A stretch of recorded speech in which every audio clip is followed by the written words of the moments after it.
Pilot পাওয়া গেছে।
বলতে করেন জুন্না একজন গডফাদার সন্ত্রাসের।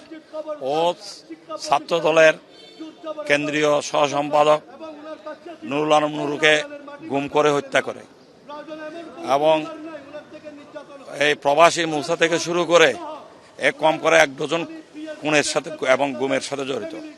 ও ব্যক্তিগতভাবে এই নিজের একটা বাহিনী করে ওই বাহিনী দিয়ে ভিন্নমত যারা পোষণ করছিল তাদেরকে চেম্বার থেকে তুলে নিয়ে গেছে, শিক্ষকদেরকে জোর করে পদত্যাগ করাইছে। তাদের আমরা ফজলে করিম জুনিয়র ফাঁসি চাই। আমি জেলা ছাত্র দলের দায়িত্বে আছি, জেলা ছাত্র দলের যুগ্ম সম্পাদক। আমি ছাত্র নেতা হিসেবে একটাই দাবি আমার প্রশাসনের কাছে, এই জুনিয়র রাজাকারকে যেভাবে প্রশাসনে প্রটোকল দিচ্ছে এটা তীব্র নিন্দা জানাচ্ছি। আর আমার সাথে সাথে আমার একটাই দাবি, সেটা হচ্ছে আমার ছাত্র ভাই, আমার ছাত্র নেতা জনাব নুরুল আলম নুরু হত্যার সঠিক বিচার। এই জুন্না 1 নম্বর আসামি, এই জুন্নার ফাঁসি দাবি করছি সকলের কাছে, পুরো দেশবাসীর কাছে। আমি নুরুল আলম নুরুর হত্যার শিয়া বাটার ও ভিটামিন ই সমৃদ্ধ lily glam beauty soap. Lily always beautiful বিচার চাচ্ছি। তাই উনি একজন কুখ্যাত সন্ত্রাসী, অবৈধ সংসদ 3-4 বারের মেম্বার বলেন, চেয়ারম্যান বলেন, এখানে সবগুলো বিনা প্রতিদ্বন্দ্বিতা হয় ওনার হুকুমে।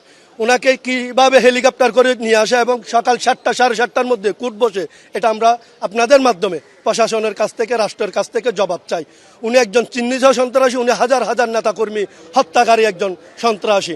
তো আমরা আজকে এখান থেকে ওনার বিচার এবং ফাঁসির দাবি জানাচ্ছি। আপনারা কি মনে করছেন এই মামলাগুলো এতদিন বড় হইলো বা এখন সাবজুডিস ম্যাটারে কথা না বলা ভালো না?